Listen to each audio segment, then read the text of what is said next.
Hello and welcome to EDICONnline. We are pleased to have 3 platinum sponsors for our inaugural event, Samtec, Mini Circuits, and Rohde & Schwarz. Today's keynote session, Democratization of Radar, is presented by Ovi Jacob of VAR and sponsored by Mini Circuits. After the presentation, Ovi will be available for questions, so if you have a question, just type it into the Q&A box on your screen at any time. Now, I will turn this over to our presenter.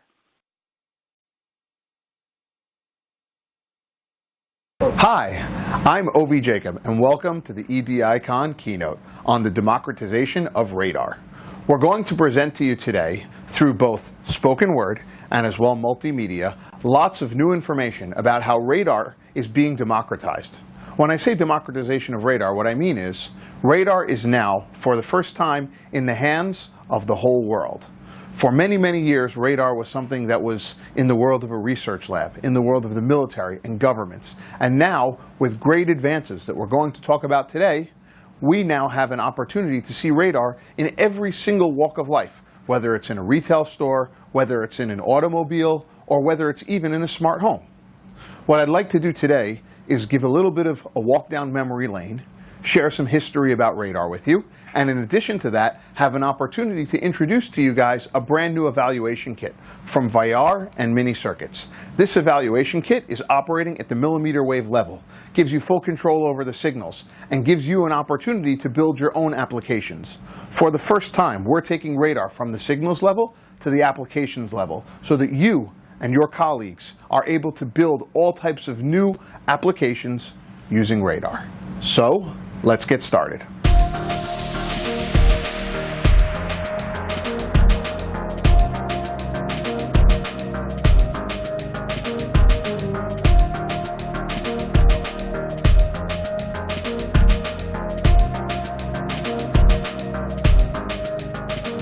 A trip down memory lane.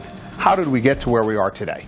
I could start in the 1880s with Hertz and with Maxwell, but let's move forward a few decades to where things really get hot, in the 1920s. I want to walk you through 3 experiments performed at the U.S. Naval Research Laboratories and talk to you about how some of the concepts that are now everyday to us were first being developed. It's 1922, and we're on the banks of the Potomac River. On the one side of the river, there's a transmitter. On the other side, there's a receiver, what we would today call a bistatic radar. We are transmitting waves from one side of the river to the other, and we're looking at exactly what is being transmitted and what is being received.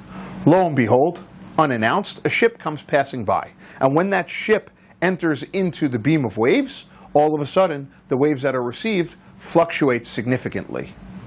Interesting. We have our first bistatic radar. Let's fast forward to 1930. This concept of radar hasn't yet been developed, but things are starting to percolate in different places. Notably, we're staying at the U.S. Naval Research Lab. At that moment in 1930, L.A. Hyland, noted physicist, is scanning the sky, beaming waves.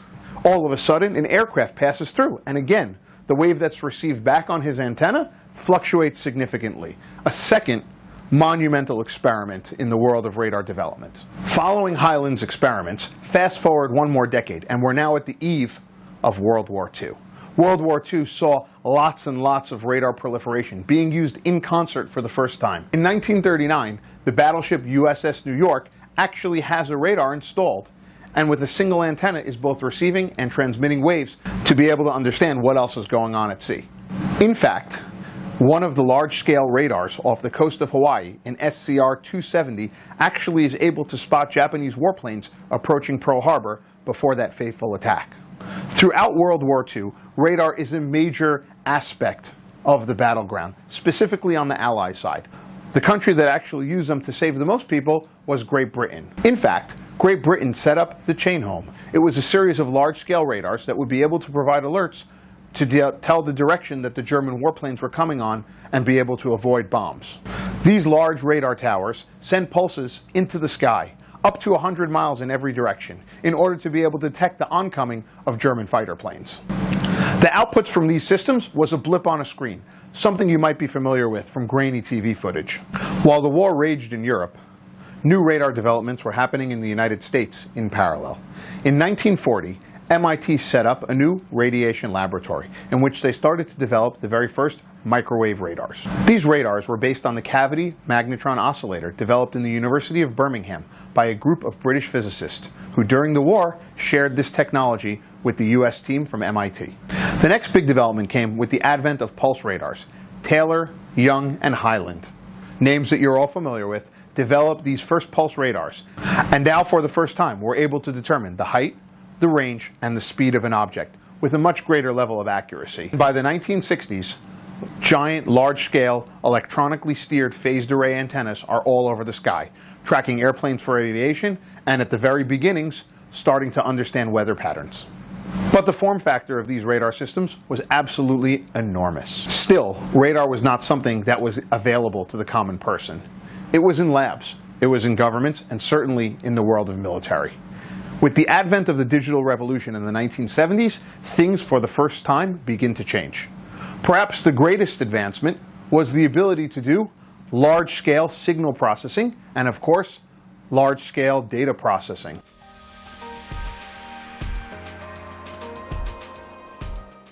Once processing at high speeds becomes a reality, radar begins to move from the world of academia into the hands of the regular person. Today, RFIC, based on CMOS, has totally revolutionized the RF industry. Companies like Intel, Qualcomm, and Texas Instruments, as well as many research labs, have released at scale, production-level, multi-system integrated transceivers. When we look forward to the next decade and to what we already see available in the everyday walk of life, we can think about where we've come from these large-scale radars, like those deployed by the British Air Force in World War II that were able to save lives, to very small micro radars that can look inside of the skin and be able to detect cancer. Again, radar saving lives. But what I want to really focus on is the ability for radar to be applied to all different types of applications. Not just those life-saving applications, but everyday walks of life. These advances that we've described make radar robust, accessible, and importantly, affordable. It's a total paradigm shift from the world that we came from to the world that we're now going to. Unlike in the past, where the focus of radar had all been on hardware, huge systems to be deployed only in a military context, now we've shifted from the hardware level to the application level.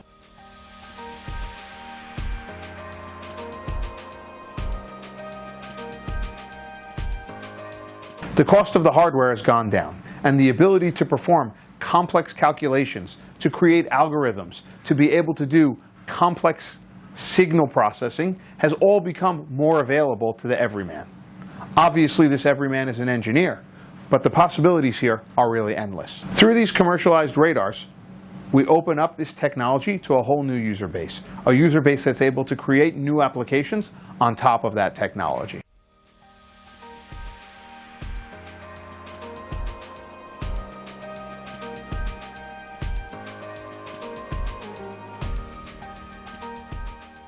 A parallel would be something like a Raspberry Pi or an Arduino, a low-cost computer processing unit that's enabled many people to create their own simple applications, to be able to create their own simple, small computers, and to be able to understand what's happening inside the box. Well, there's also another interesting thing that I said the electronics is open source because at the heart of this printer there is something I really attached to, this Arduino board. So the motherboard that sort of powers this printer is a project I've been working on for the past 7 years. It's an open source project. I work with these friends of mine that I have here. So the 5 of us, 2 Americans, 2 Italians, and a Spaniard, we, it's a worldwide project. So we came together in this design institute called the Interaction Design Institute, REA, which was teaching interaction design, this idea that you can take design from the simple shape of an object and you can move it forward to design the way you interact with things. Well, when you design an object that's supposed to interact with a human being, if you make a foam model of a mobile phone, it doesn't make any sense. You have to have something that actually interacts with people. So we worked on Arduino and a lot of other projects there to create platforms that would be simple for our students to use, so that our students could just build things that worked. In Massimo's TED Talk, he describes how the Arduino open sources the concept of imagination. I believe with radar, we're about to come to a generation very similar.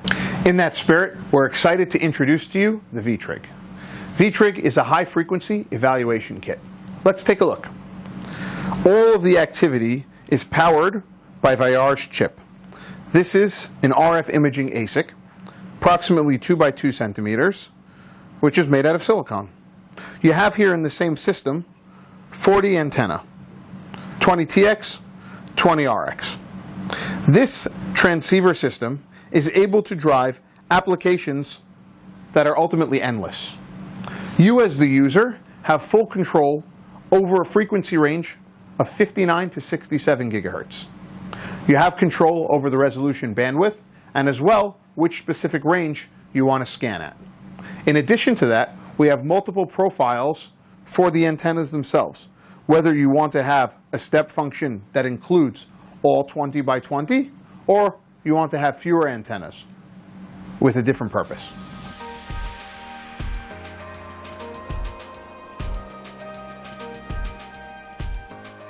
As noted, the VTrig connects to your processing unit via USB.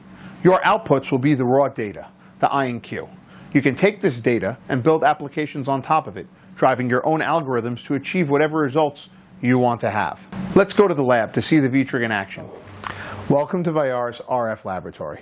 We have here today a VTrig demo set up to show you how the system works. The VTrig here is a radar, and it's generating signals as we speak.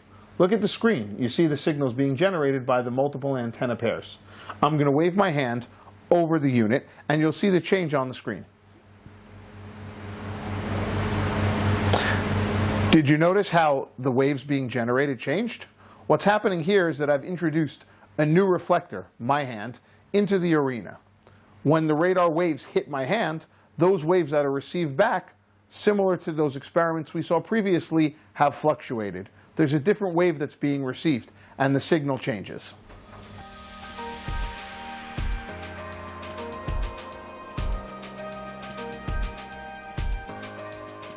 With the VTrig, radar is really in the palm of your hands. I want to walk you through a couple of examples of applications that we've built, applications that are available to anyone who has this technology. Let's start off with perhaps the most simple, people tracking.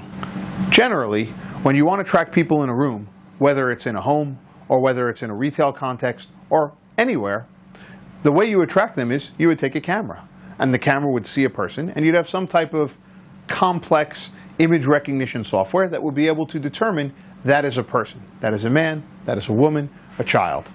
We can do the same thing with the radar. What happens is we create an arena in the room. We're using the 3 Cartesian coordinates, an X, a Y, and a Z, emanating from the antennas of the VTrig.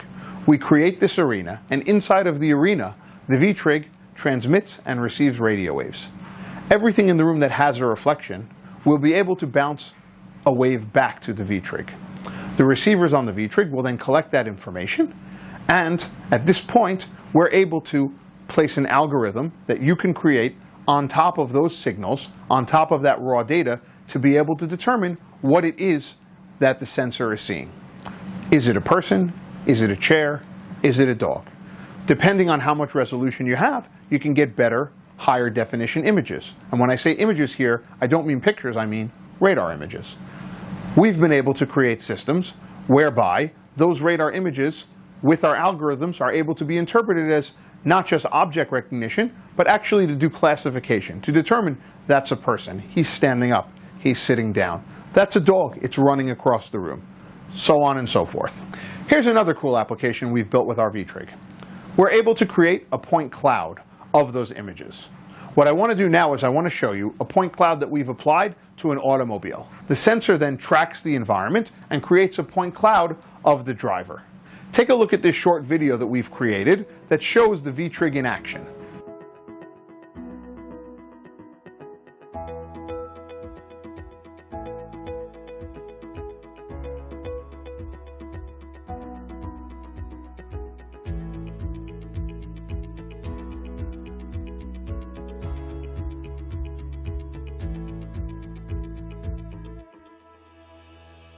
With the VTrig, you're able to actually determine how many points you might have in your point cloud, depending on how many antennas you utilize, which profile, and also depending on how many data points you collect based on your resolution bandwidth and the frequency range you choose to employ.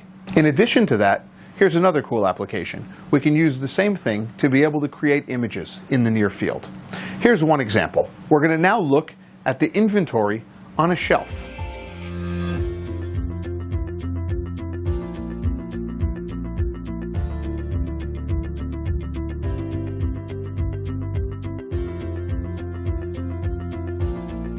We've noted how much resolution you have with the VTrig based on the ability to create many data points. We can use the same type of concept to be able to determine the breathing rate of a human being. Perhaps somebody might be sleeping on a bed, and you want to be able to track the effectiveness of their breathing while they sleep to be able to determine whether they have sleep apnea or whether they're sleeping well. Here's another example of the VTrig in action.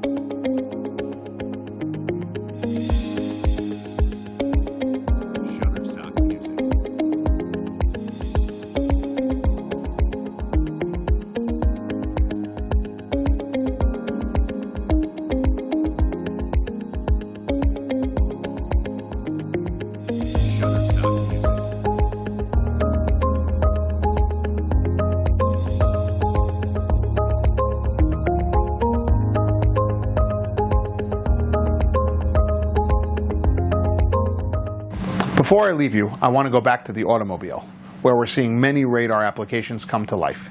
Here's another concept we've used the VTrig for. You might want to use this in any context, but let's look at it here in the context of an automobile. When we think about collision avoidance, we have to be able to not just determine that there is an object somewhere out there, the same way the British military did in World War II, but here with a much smaller form factor, operating at much faster speeds.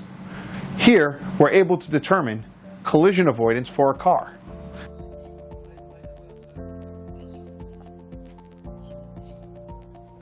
I want to close with one more application that brings us right back to where we started. When we began, we talked about radar being used in a military context, in a research lab context, always with the purpose of saving lives, whether it's to detect enemy fire or whether it's in a smart home with a very small form factor to detect a fall. How many of you have an elderly grandmother or an elderly parent who lives by themselves? They want to continue living with dignity. There's no way you can put a camera in a bedroom or a bathroom, but with radar, in a private and dignified manner, and as well one that's affordable, you're able to determine the posture of your parent. In fact, not only can you detect a fall, but you can create an entire suite of applications for health and wellness. So that's the VTrig. Lots of opportunity, but really, we're at the beginning of the road. As radar continues to be more and more democratized, companies like Vayar will continue to put radar into the hands of users, put complex technology in a simple manner to enable people to use it and build incredible things. We've seen applications of the VTrig, and we've discussed some of the earliest applications of radar. Remember when we were sitting at the banks of the Potomac River, a transmitter on one side and a receiver on the other. When a boat passes through, whether you know it's coming or whether you don't, it creates a fluctuation. I believe we're at a point now in the landscape of radar, in the context of technology, at an arc, at a moment in which radar is going to take off. 5, 10 years from now, who knows?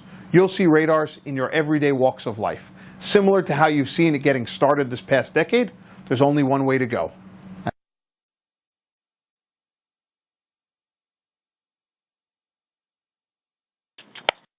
Thank you, Ovi, for that interesting keynote talk. We have time for a few questions, so if you have anything that you would like to ask and you're attending live, please type it into the QA box on your screen. So first question for you, Ovi. You mentioned radar being used in the smart home. How exactly is radar being applied in homes these days? Thanks for the question, Janine. Radar is being applied in homes in a number of different ways. I can mention a couple that Vayar is working on and a few others that we've seen in the market. One aspect is what you would call elderly care. So we do quite a bit when it comes to not just fall detection, which has become quite a big application for using radar, but also we do quite a bit when it comes to monitoring wellness. So for example, you would never want to have a camera inside of a bedroom or a bathroom. but you certainly would want to have a scenario whereby you could track somebody's activity level, whereby you could ensure that your elderly mother who's living in a different state is getting out of bed in the morning, and things that are even more mundane, like, how to get, how many times a day does he or she use the restroom. So certainly in elderly care where privacy is primary, we see quite a bit of radar applications coming to the market. Another area, I think, where it's become quite prevalent, again, a lot of it because of privacy, but also because of the cost advantages, is for automation. So we've talked to a couple of hotel companies, and I've seen quite a bit from some of the competitive chips that actually are using radar for automation. So for example, when somebody leaves the hotel room, the air conditioning unit might not go off, but utilizing some type of radar, which can give you more information than passive infrared, and obviously would be much more private than a camera, you can actually create quite a bit of automation, whether it comes to something simple like lights or HVAC, all different types of applications related to automation and energy efficiency and saving. So those are two areas in which we see a lot of movement for radar in the smart home. Obviously, there are others. I could think of one more simple example, just where to send a Wi-Fi signal based on occupancy, where somebody is sitting in the room to have a stronger Wi-Fi signal. So those are some examples that come to the top of my head, but I think what's nifty about these evaluation kits, not just from VIAR, but also from other companies, is that folks can actually build their own applications. So if there's a way that you think could improve, how a house runs, or could bring some other type of benefit, then certainly I think it would be valuable to pursue that. Okay, great. On the topic of applications, we have another question on what medical applications have you seen? Okay, so when it comes to medical applications, I had mentioned some of the things that we're doing in the world of healthcare. At least our company, VIAR, we tend to separate between what we would call, like, let's say, medical devices versus healthcare applications. When it comes to medical devices, I think it's pretty well known. Our company, VIAR, was started based on some academic research related to looking inside of the skin and using very low frequencies to be able to penetrate the skin and to be able to do research around detecting cancer. We've started off with a medical device that's under development for detection of cancer inside of the breast. But I know that there are quite a few other, universities who are not just looking at detecting cancer or detecting other types of changes in the body inside of the breast, but in other parts of the body. Depending on where you want to go, if you want to penetrate into the skin, there are lots and lots of challenges with radar. But certainly that's one area where we see quite a bit of work on the medical side. When it comes to healthcare or home care, for example, there we see very, very different types of applications. I can give you one example that was alluded to in the presentation with the segment on breathing. We're doing quite a bit of custom work for companies related to sleep apnea. So that's an area where it certainly relates to medical devices using radar, but it's not directly, it's an area where we're using radar to be able to detect sleep patterns based on breathing, based on some other factors, like, for example, the movement of the body when somebody sleeps. There's quite a bit of work there around sleep and research around sleep, and obviously, like I just mentioned, for health and wellness. I think that's where I would say the biggest action in the world of radar when it comes to medical. I would break it up into those two categories, and just to echo that point again, I would say there certainly is quite a bit being done in medical devices. I'm mentioning looking inside of the body, but there are other aspects of medical, of radar being used in medical devices. And secondly, on like kind of the healthcare and wellness, where you're using radar, not necessarily radar imaging in the same way, but radar monitoring in a slightly different way to be able to, to apply to healthcare scenarios. Okay, great. We have several I think they're going to be quick technical questions for you. The first one is, does the VTRIG 74 use FMCW radar? Yes, it does use FMCW radar. That's correct. Okay. The next technical question is there a processor on your board? Could you repeat that? Sure. Is there a processor on the board? Okay, excellent question. So let me maybe take a step back on the processor question. For the VTrig, you will need to connect to an external processor. The actual propagation of the waves and driving the transceiver system will have to work in tandem with a separate processor. I can use this as an opportunity to talk about the chip for a minute.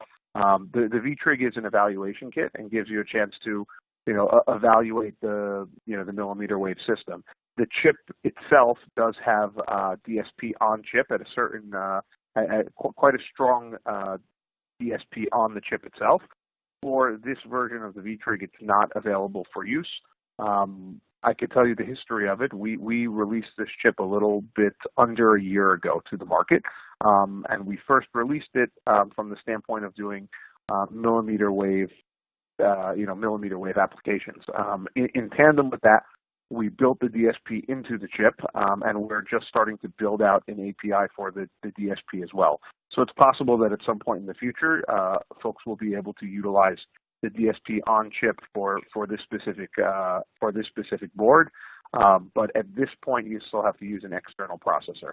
It's a great question though, because it really alludes to some of the things that we're capable of doing. So, for example, if you think about radar in a retail context, one of the big advantages you would have from a radar over, let's say, any type of optical sensor or camera is that you have to have an edge processor on site that can do some of the heavier, let's say computer vision processing, or those algorithms to interpret what the camera sees. So for our situation, when we would go to commercialization, let's say we would have a customer that would want to commercialize one of our systems in a retail context, we can actually utilize a DSP on chip. So it's a major advantage, and this is not just something associated with VIR, but the fact that that the signal processing can be done in an efficient manner is really quite impressive, and really distinguishes radar from other technologies. So it's a great question. Unfortunately, at this stage with the VTrig, you do have to use an external processor, but I anticipate that in the future you'll be able to utilize a DSP. Okay, thank you. Another question is, what power levels are used in the VTrig? I have a data sheet that I can send you. I don't recall the exact, but if you just get me the name of whoever it is that asked that question, I can send him the data sheet and has the power levels that we're using in the VTrig. I don't want to speak in front of a room full of people without knowing the exact amount, but I can definitely send a data sheet and let you know. It's not heavy power. It's funny. It's almost like there was a setup there, because another question just came in and said, is there a publicly available data sheet? Yeah, so there is a publicly available data sheet, and you can get it on the Talk Sponsors website, actually, on the Mini Circuits website. If you can either search VTrig Mini Circuits, or you can search Mini Circuits Evaluation Kit, and you will pop right up to you'll have not just a data sheet, but we'll also have some videos there and lots of other information. You can actually order a VTrig from there as well. Mini Circuits is an incredible partner, really, one of the, if not the leading company in the world of radar and in the world of RF components. So we're really proud to be able to partner with them on this. And we don't just offer the board and the software, but also obviously the support that's necessary to get it up and running and to build drone applications. So just go to the Mini Circuits website and you'll see it right there. Okay, so a follow-up question, is there a data sheet for just the chip? I can, again, I don't know who's asking the question, but I can provide a data sheet for the chip itself.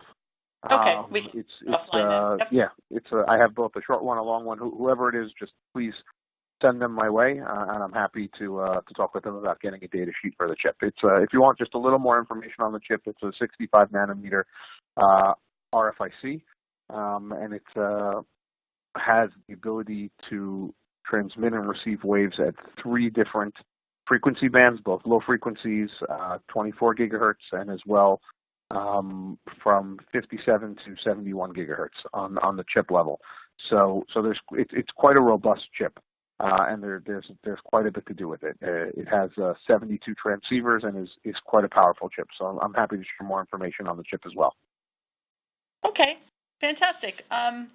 So that's pretty much all the time we have. So thanks very much, Ovi, as well as our sponsors, especially Mini Circuits, who sponsored this keynote.